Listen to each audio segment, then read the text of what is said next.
When you lie and have to profess your lies as the truth, you're more guilty than you think. In smoky rooms where deals are made, loyalty the ace he's played. A friend of ours, he'll stand up tall. Through gunfire smoke, he'll never fall. With heart of gold and steel resolve, a mystery we'll never solve. Brothers and sisters, welcome back to the Friend of Ours podcast. This is a limited edition series hosted by your main man, Duke Loves Wrestling, and of course, one of the greatest of all time, a guy that knows how to make a first impression like you've never seen before. He is an actor. He is a consultant. He is an international man of mystery. The Don himself, Big Vito LoGrasso. How you doing there, Vito? Everything is good. I want to thank everybody for listening to the show, especially my partner in crime, Mr. Duke. Everything is going good. Florida has unfreezing for today, so the orange groves are blossoming. Duke, how are you today?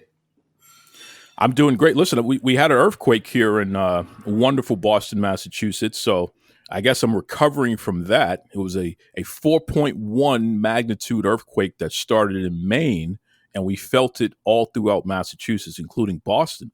So other than that, we're doing all right here. This is what we do, folks. We will risk our lives while the world is shaking in order to deliver some awesome content for you to listen to. That's right. That's right. So, Vito, one of the things that you and I often talk about is a new show that stars one of the greatest actors of all time, a real good guy, a real friend of ours, none other than the legend himself, Mr. Sylvester Stallone. And the name of the show was Tulsa King. And there are a lot of themes in that show that apply to real life. And I figured, let's have some fun with this, since the listeners enjoy when we take these shows and then we talk about how real it can be and the stories behind it and what have you. So first and foremost, your general impression. What are your thoughts on Tulsa King and how accurate the concept of Tulsa King is? I think Tulsa King is a more realistic outlook on a mafia lifestyle than, say, Sopranos. I think Tulsa King brings a more realistic look at how things done instead of the John Gotti era Sopranos, looking at John Gotti's lifestyle. I think that Tulsa King brings it to a more real life attribute as to what is going on in today's society. That's very interesting because, at first glance, it doesn't come off as a typical wise guy type of show. It's very modernized. They tell the story of the area out there in Tulsa, Oklahoma. And from an economic standpoint, the types of businesses they have, the type of people they have, and the way that their lifestyles are and what have you. The show really focuses a lot on what Tulsa actually is all about. And then you have this outside figure who spent 25 years locked up, New York Mafia guy. He gets out of jail and he's sent to set up shop in Tulsa, which is literally like the last place you would think Vegas, you would think Florida, LA, but these are places that have already been set up long ago. No one knows what the hell's going on in Tulsa, Oklahoma. No one would ever think that Wiseguys would be setting up shop out there. And yet that's what this show revolves around. So let's start from the beginning here, Vito. We're going to weave in and out of what we see in the TV show and what really happens in real life. And again, folks, this is Vito. Just we're having a hypothetical conversation about the way things could be based on what he knows, maybe some people who he's heard about, what have you. Vito is a straight and narrow guy. He's an entertainer, doesn't get into any kind of business. So I want to make sure we're clear about this. We're not asking him about his personal experience with this because, come on, the guy's been body slamming people and acting in movies and stuff. But from your perspective, Vito, as somebody who is educated on the subject, a guy gets out of jail. He's done 25 years, which is a long time. And he's being sent to open up a new territory, let's say, and it's far away from home. Right. When it comes to touching down in the new territory and scoping out the joint, what's some of the first things that a guy would do? And tell us as it relates to the show. What are some of the first things that a guy has to get situated before he even understands if it's even possible to set up shop in a place? Well, I mean, because it's not New York City, it's not the five boroughs, it's not an Italian neighborhood. You look at the landscape of where you're going to be. Now, Sylvester Stallone went out to Tulsa, so you wouldn't think there is a mafia out there that is, you know, um, what we would call sopranoism, the Goodfellas, the Las Vegas lifestyle. It's Tulsa, Oklahoma. But they do have productive and beneficial businesses that pertain worldwide that maybe sometimes are looked under the radar. Like Sylvester Stallone got into the weed business because, the weed business has been around forever. And, let's talk about New York. I mean, it's, overdone with. That's the last thing you want to do because you have so many other different things you could dip your hat in. But, the weed business in that particular show was a very productive thing. It's like the vape shops that are opening up and have opened up. And I could tell you, knowing some vape shop owners, hey, nobody paying protection for those vape shops. So if anybody was going to come in, it can happen. As far as you talking about somebody getting out of jail and being given a territory, I actually know, and I had a friend who this happened to, where he came out of jail. He did some time. They promised him a territory. They didn't like his attitude. They gave him a small territory outside of theirs. Um, and of course, the guy screwed it up because they knew, and they just didn't want their name on it. But it does happen. And when you put in the time and you keep your mouth shut, the people or the friends of ours, find that is a loyalty thing. And when it's loyalty and devotion to La Casa Nostra always takes care of their own. It might not be in their own backyard, but they do provide an opportunity for you to be an earner. And that's what Stallone was. He was given an opportunity to earn, not in the same place he earned before because of other circumstances in the show, but they say, Tulsa, it's in Oklahoma. Go stake your claim there. And then once you stake your claim, you're going to kick us back some money. Which Stallone said, I ain't kicking shit back to you because I started this. You ain't out here. And then he wound up learning that there were different, I wouldn't say mafia bosses, but people who had claims on the territory that Stallone had to encounter and he had to deal with. So, Duke, I mean, it's just like somebody coming to your neighborhood and, staking a claim somewhere, but being that you where you are, I'm sure that there are some people who are in charge of the neighborhood, putting it politically correct and politely, and everybody knows where they stand. But in a place like Tulsa, in Indiana, and and maybe the South, maybe people don't know that that does exist. Maybe people don't know that there might be some other kind of people in charge of the neighborhood, and that's what you have to find out.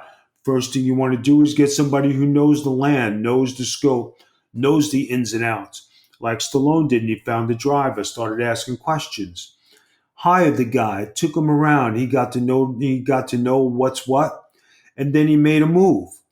And once he made a move, he made another move, and then he got to know how things work to where he not only was in the weed business, then he was in the bar business, then he was in the car business, and then he owned the windmill business. So he did put forth an effort to be a money maker and run his own things, but there were other people there who were established that Stallone came in, he didn't know about. He just wanted his own little territory, but they didn't like it. And they tried to push Stallone out, but Stallone fought back and said, "No, I said, I'm just have this here. You didn't know it existed until I got here, and I'm not giving you a piece." It's interesting, and I love the fact that you've brought up the types of businesses that he was getting involved in, because it watching that show, Tulsa King, um, it makes me reflect as an adult and thinking back to when I was a kid, especially growing up in East Boston, when it was still very much supermajority Italian, and the mob was 100% active and doing whatever they were doing around those parts. I was too young to really understand it all, but I always knew what's what. Let's put it like that. Guys are around. I was the kid in the neighborhood. Yeah, leave that kid alone. He's all right.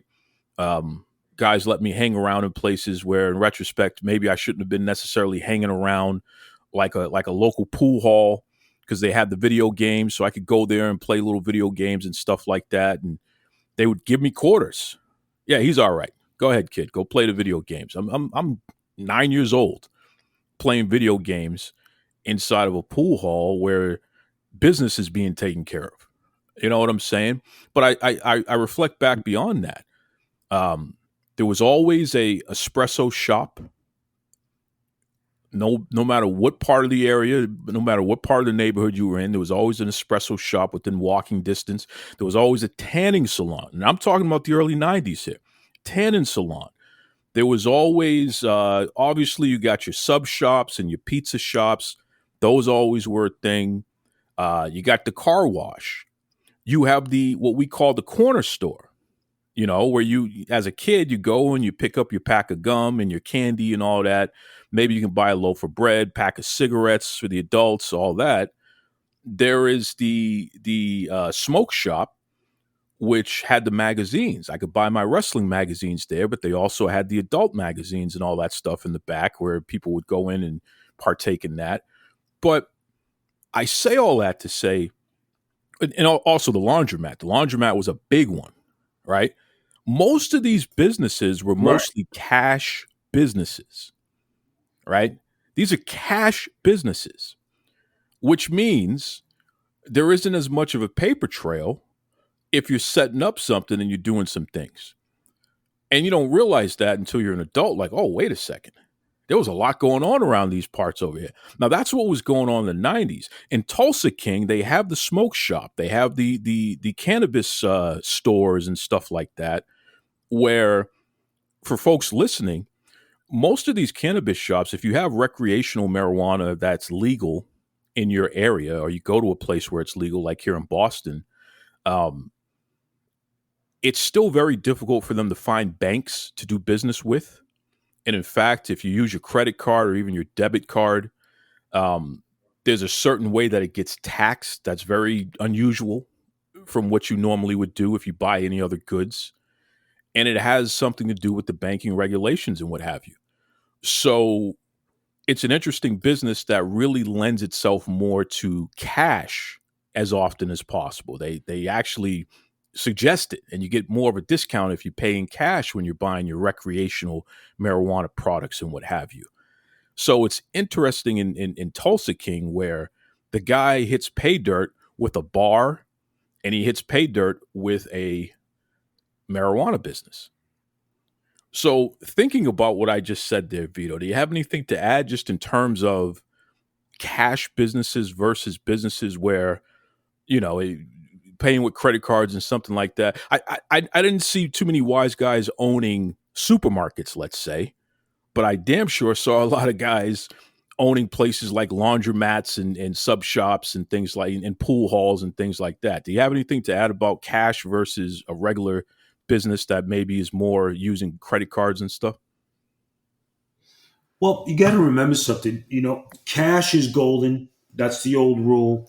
When you know it's a cash business, and you forgot the fruit stand, you forgot the dry cleaners, you forgot the bagel shops and the bakeries. So those are all cash businesses.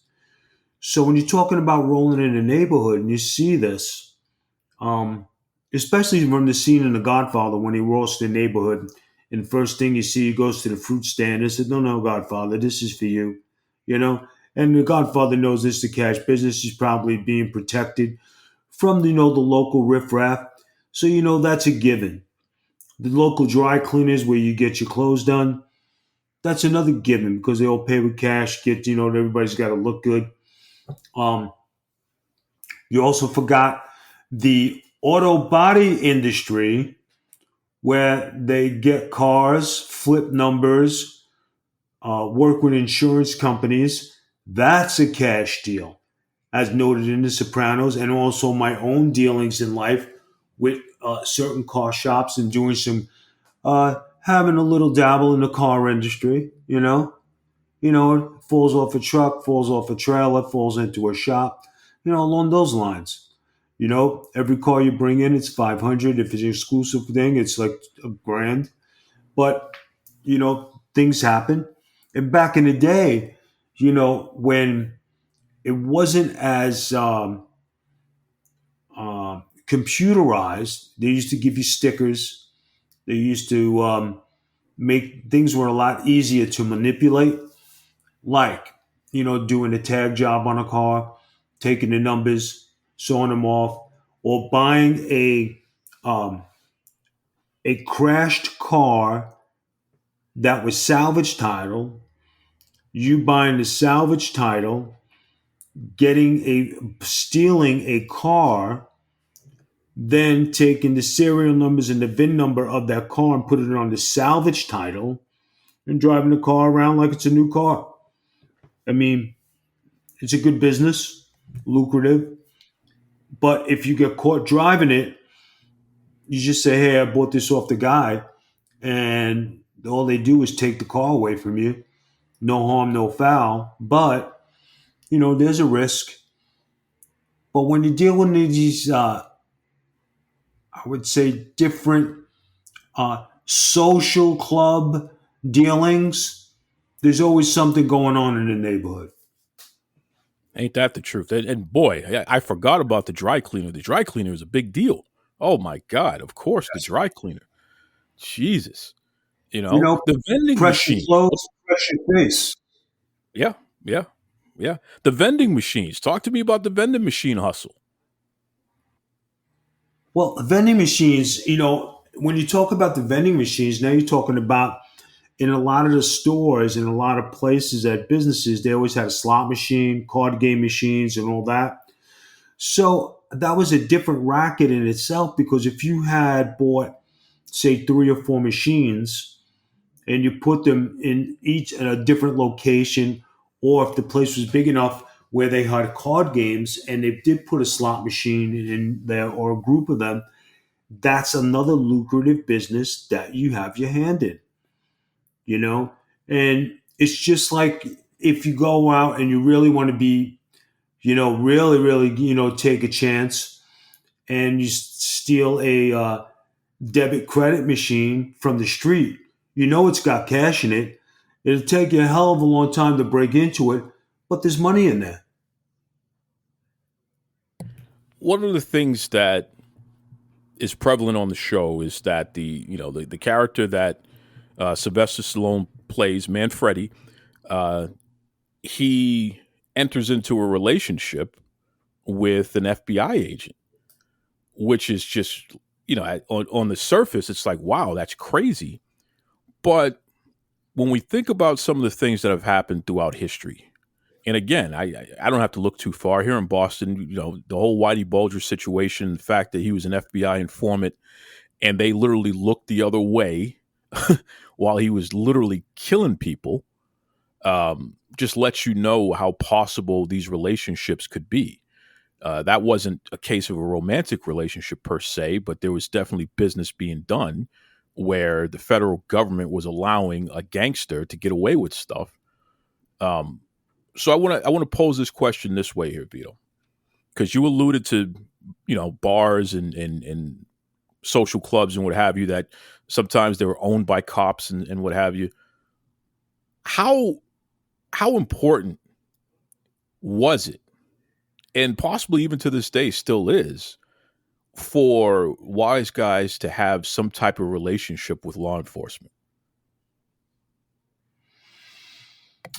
Well, everybody knows when you start out to be a police officer or law enforcement, everybody has these um, good ethics and a good solution to crime. You want to be the best police officer, you want to do everything on the up and up. But then once you get on the streets, there's a different look at it, and you say, hey, you know, I am I'm looking at life a little different now because I'm on the inside. Then if you are on the inside and you get on the street and see that you can make a couple extra bucks, be on the take, look the other way, um, somebody buying protection from you, being an informant for somebody. I mean, I'm not really, looking to say anything bad about anybody doing anything, but it's well known. And when you're in law enforcement and you're in the mob, it kind of works hand in hand. And this is going back to everybody who watched The Godfather. And this goes with a lot of movies and mob movies that go hand in hand where law enforcement are always involved with the mob. Even as far back as Boardwalk Empire, where you have certain law enforcement working with the mob, and then the law enforcement protecting the mob and protecting um, their businesses, and everybody getting a kickback. And the name of the game is to make money. But in reality, when you watch the one show that I do like is the one where Tom Selleck is the police commissioner, the Blues. Do you know which one I'm talking about, Duke? Absolutely. Blue Bloods, right? Was that Blue Blue Bloods? I Blood, think. that's it. Yeah. Yeah. Okay. So Blue Bloods, when you look at Blue Bloods and you see how upstanding the family is, and then when the son was killed by his co-workers because he got too close to uncovering what was going on, that's pretty serious stuff. So you're talking about a group of cops trying to make money on the QT. You're talking about a cop who still has the values and the family values to bring law and order and justice to the neighborhood. The people who were on the take told him to stay out of this and back off, but he couldn't because of the way he was brought up. and that's why he was killed. And then when they cracked the case, and Tom Selleck said, "Who killed my boy? I want to know." They said, "We liked him, but we told him to stop, and we didn't want to." And there were about 20 cops in that, in that pickup. That's just one scenario I could mention, but there are a whole bunch of other scenarios like you watch, like in Boardwalk Empire, in Gotti, in a whole bunch of other things that you just it's just a part of life, guys, and it's not just a part of some fantasy. It's done repeatedly, and it's done in different times. I could tell you a bunch of times where I worked in some clubs where police officers owned the club, and then there was another time where a wise guy owned the club, and who's in the club? The police captain. And in both instances, one hand is washing the other, and they're all using the same towel. So, I mean, everybody's in bed with everybody. It's just like the wrestling business. I know I don't mention wrestling on the show, but, politics, who are you with, who you sleep with, makes a big difference in where you get in life. Who you sleep with is a big deal, especially if we're talking the relationship between organized crime and law enforcement. A lot of times when these guys are out and about being social, they're running into the same women, right? Well, let's take a movie that everybody probably, some people maybe never watched, but it was the first wise guy movie without officially being a wise guy movie. Did you ever watch The Lords of Flatbush? Absolutely. Classic. Classic. All right. Lords of Flatbush, you have the Wanderers. You have the one guy who's sleeping with one of the wise guy's daughters. Gets her pregnant.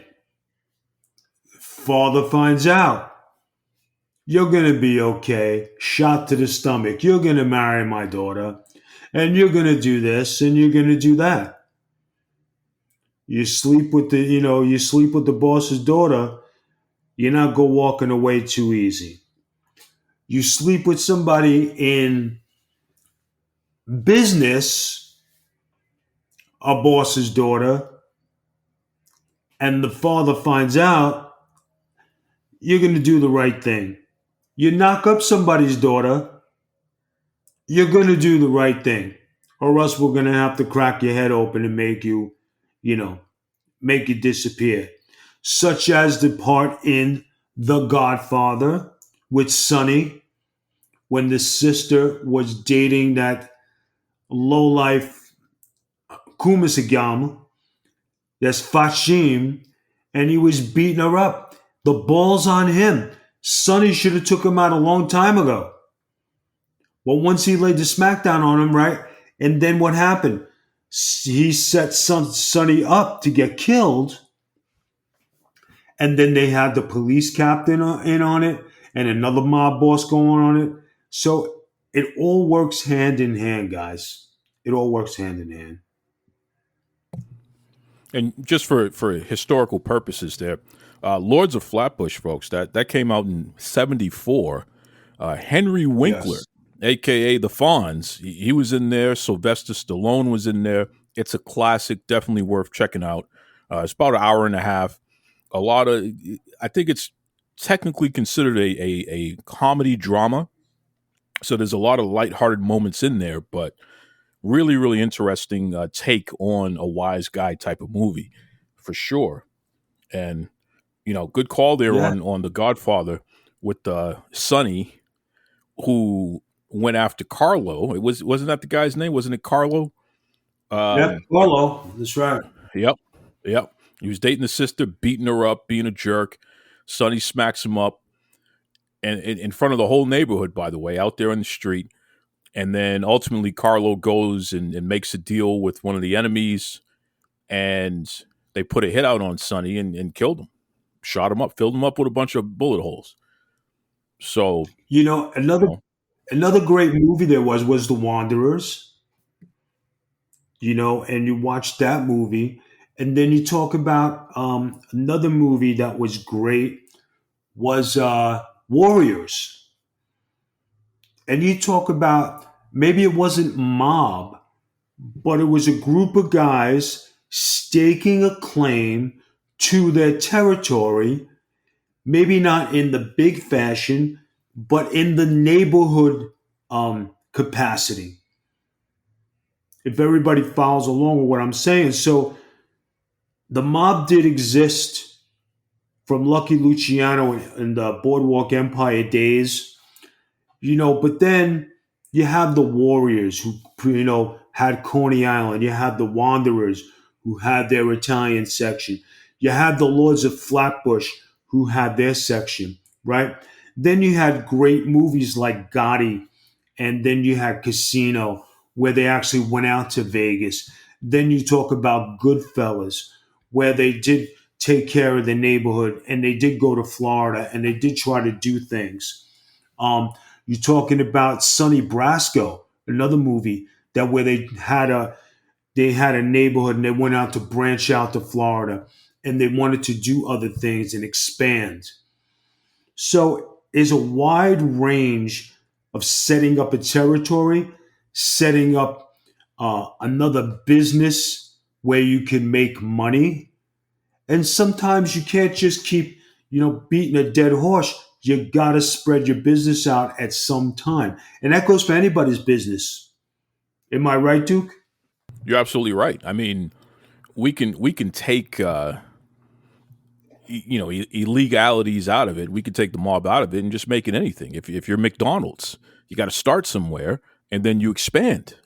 You find new territories. You figure out what they like, and you sometimes you got to tailor the menu to an area. If you go to McDonald's in Japan, there are some things that are similar, like the fries, but there are some things that are very, very different. You know what I mean? Right. You'll get different things on their menu because it's fit to the taste of the customers over there. But the main point is, can you imagine that these folks expanded all the way around the world? There's no difference. Take over a new territory, right? Um, so it's interesting in that regard. I want to ask you about that, since we're talking about running different territories and what have you, because again, Manfredi and going out to Tulsa, he's still representing the mob back home in New York. He's Right. going out there to figure it out and be the guy out there, but he's not the boss of bosses. Still got to kick up to somebody. When I was a kid, you had what is it? The Patriarca family, right? Uh, Ray Senior was the guy who was in charge, and if I'm not mistaken, I think he was down there in Providence, Rhode Island, where he was in charge, and yet he ran everything, including Boston. He ran New England. So Rhode Island is right next door. Don't get me wrong. I think he was out in the Providence area, but for this guy who's in another state to be able to be in charge of of Massachusetts and Boston in particular, how do you even do that? So that means he had to have had other guys who were local running things for him, and then they'd have to kick up to him. And if there was a big decision that had to be made, they had to go before him and he'd figure it out. So that's just right next door. From your perspective, Vito, how difficult would it be for a guy or a family to run things that are in a whole other coast, whether you're talking Right. Vegas, Oklahoma, what have you, when the main office is in New York? I mean, how difficult is that? It's difficult. You got to be able to trust people. And occasionally you have to make a trip up there. You might think everything is good. It's just like you know, I don't know how often people check their bank account or what's going on or their finances, and everybody says, it's my money's in the bank, it's safe. until the one day you go in there and there's no money in your bank. Whose fault is that? It's yours because you didn't check, right? And it could have been somebody, scammed your account. Could be the bank made a mistake. But if you don't stay on top of things, it's your fault. These guys who are doing the coast to coast businesses, they have to stay on top of it, and they got to make an unannounced trip every now and then to make business happen. When they don't, that's when the panic signals go out. That's when money's missing. And then if they're into somebody for some money and they're counting on this business to pay their debt, now they're in two kinds of debt. And then that's when trouble starts. Well said. Well said. Folks, definitely got to check out Tulsa King. It is on Paramount Plus. It's a fantastic show. Again, it's so relatable. There's so many interesting life lessons weaved into that show. It is a modern take on what's going on with Wiseguys and what's possible and what have you. And Sylvester Stallone, he's excellent, as you know. He's a legend. If I'm not mistaken, he's even in the WWE Hall of Fame. So he's a guy that definitely would generate a lot of interest, and he does a good job with that whole situation there. So Vito, you're a guy who loves to cook and loves to make drinks and entertain and all that good stuff there. So what's the big move over the past week or so here? Can you give us an example of an Italian dish that you've whipped up recently, and something that wouldn't be too advanced, so some of our listeners can try to recreate this thing? What's Vito's dish of the week? So what I did this week is we had mushroom and meatball flatbread. And what I did was I took some meatballs, cut them up in thin slices, and then put it on the flatbread with some mozzarella, and not just shredded mozzarella, but also sliced mozzarella. And I cooked it for about 10 minutes just to get it, just to get it a little hot, a little melted. It came out, it was crispy, it was good. Guys, never throw out your Italian bread. Never, always have some mozzarella cheese in your house. Always have a jar of sauce, or if you could whip up some sauce real quick.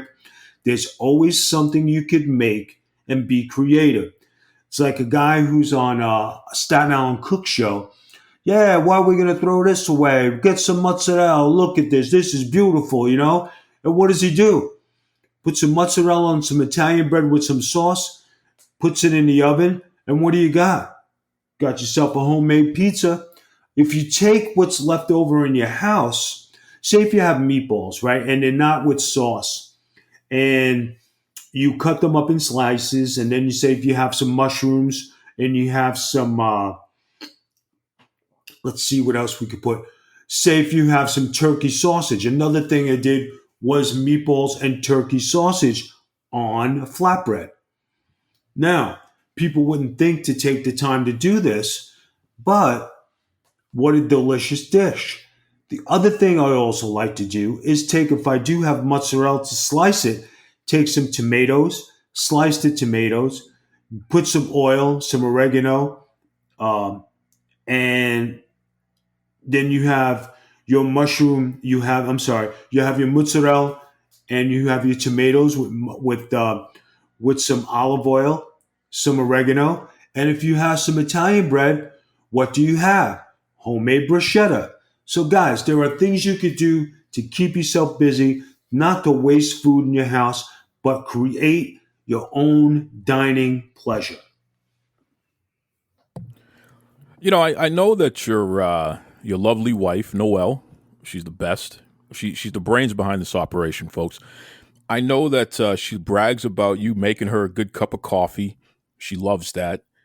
And there's a group of folks from all over the world who I interact with on X, call themselves the Coffee Core. And every single day, they post about different coffees that they drink and what have you. Shout out to Seymour Snot. He's a pro wrestler and entertainer in his own right and what have you. He's like the leader of the Coffee Corps. These are real big coffee connoisseurs. So let's get you on the record on this one here, Vito. What is your go-to coffee recipe, and specifically what type of coffee, what brand of coffee are you using in this recipe? So what I like to do is I like the extra caffeine coffee. Um, Brand, it varies for when I'm shopping because I do the family shopping, so it does vary. I can't put my finger on a certain brand, but it's extra caffeine with um, Italian cream, and then what I like to do is add a sweet and low to it. The other kind of coffee I do like is a cappuccino or an espresso with a splash of sambuca. So how do you make in your coffee? Walk us through the process. What do you start with, and everything that you add into it in sequence, in order, so we can recreate the Vito LoGrasso coffee. Well, guys, I do have. So when I buy my brands of coffee, everybody uses a Keurig. So if you're doing a Keurig, you're always putting water in. Now it's not water from the tap. It's always purified water. So when you put that in the Keurig, and then you add your K cup, then you add your Italian cream, and then you add your sweetener, which is a sweet and low. Another thing I like to do is if I do not have my vanilla cream, I like to use Cool Whip. Cool Whip with coffee is the same thing as your vanilla cream. If you add the sweet and low to it, it comes out just as good. And with the Cool Whip, it's non-fattening. Plus, you get a stronger taste of your coffee because the Cool Whip is not as heavy as your milk or dairy that you put into the coffee. Wow, these are tricks of the trade right here. Cool Whip, not as fattening. Wow. We're going to give a special shout out to our friends over at Cool Whip here. Listen, Vito is a fan of your product there, so you may want to reach out. Let's have a conversation for sure. Um, Let me lay another one on for you. It's after dinner. I'm Okay. having my Vito LoGrasso coffee, so I'm using the sweet Italian creamer. I got my extra caffeinated coffee, putting a little Cool Whip on there. We're good to go with the drink. I need a dessert. I just had a big savory meal. I need something a little sweet, to knock that sweet tooth a little bit for me. Um, I don't want to do a whole bunch of things. I just want to do one main thing, but I want this thing to be satisfying, especially after a good meal. It's the weekend. I'm trying to relax. What is the go-to dessert to go along with the Vito LoGrasso coffee? If I'm home, I usually have some uh, honeydew melon, some cantaloupe, some pineapple with sambuca. And I dip the fruit in the sambuca. And guys, it's the best thing you ever tasted, especially if you have watermelon in the summer with some sambuca or anisette. Can't beat it. If I'm in a restaurant and if I am and I have a sweet tooth day, I am a tiramisu guy. Tiramisu, a cannoli. If I see it's done right in the counter, and I'll go pick it, I say, yeah, maybe I'll have a cannoli today.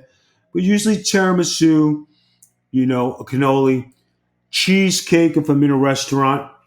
You know, um, those are my go-to desserts.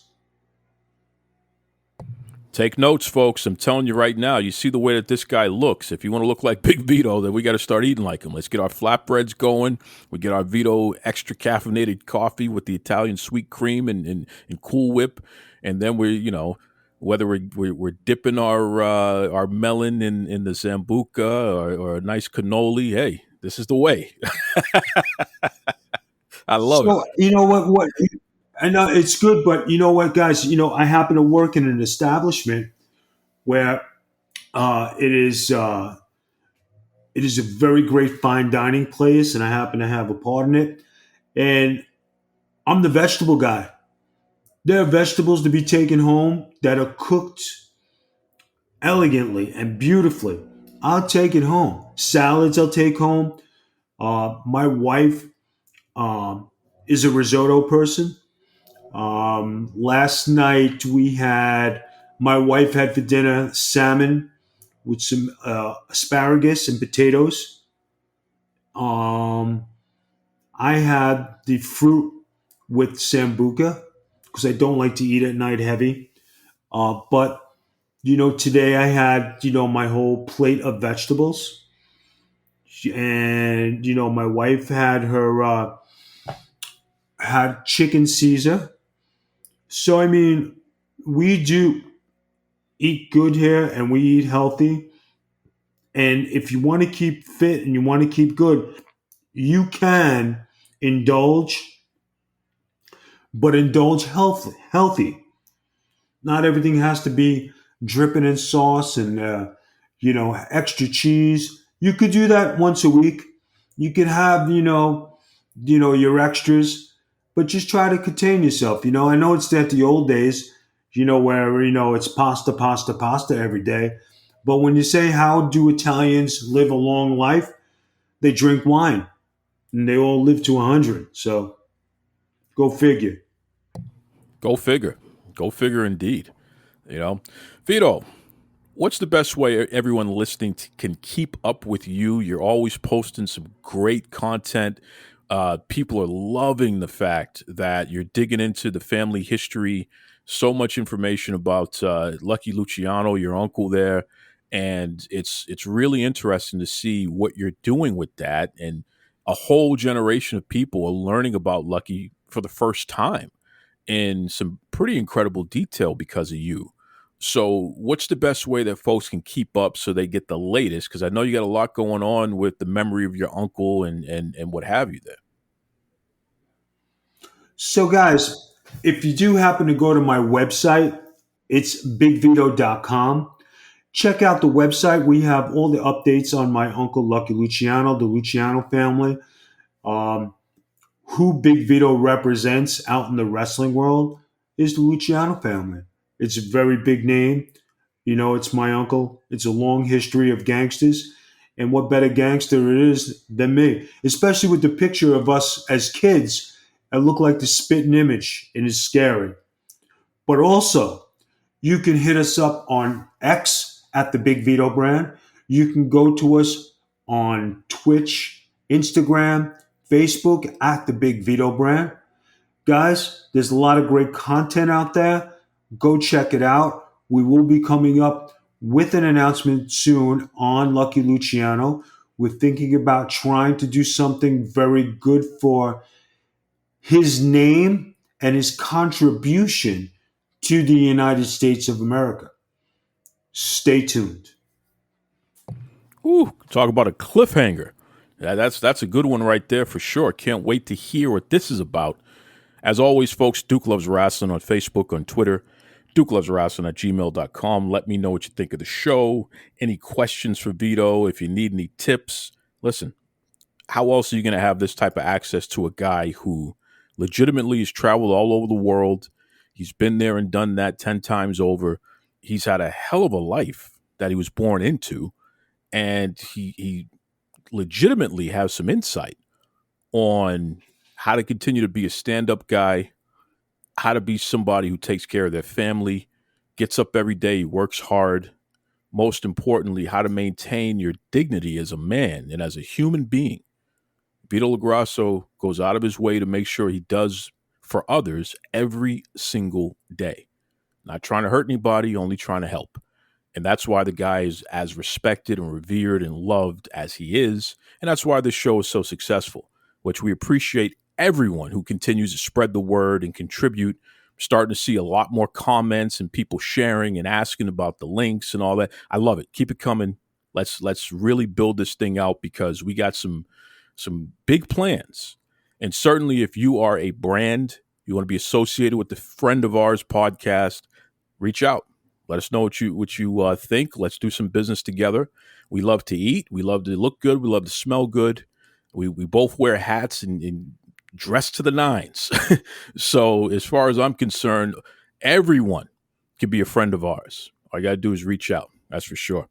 Before we go, Vito, big birthday shout out to a super fan and a huge fan of yours as well. A guy by the name of Clint Carroll. He just celebrated a birthday last week. Do you have anything to say to our brother Clint? Let me tell you something. You know what? It's your birthday, and you can be a friend of ours. Happy birthday. Happy birthday, Clint. We appreciate you, brother. And we appreciate all of you for listening. Join us next week. We'll have more information about Lucky Luciano and so much more. So, without further ado, Vito, take us out with our Italian word of the week. Well, after reading all of Facebook this past week and all the drama that goes on, I have one word to say. Affacim. I'm not even going to ask you to give the definition for that one. A friend of ours, he'll stand up tall. Through gunfire smoke, he'll never fall. With heart of gold and steel resolve, a mystery we'll never solve.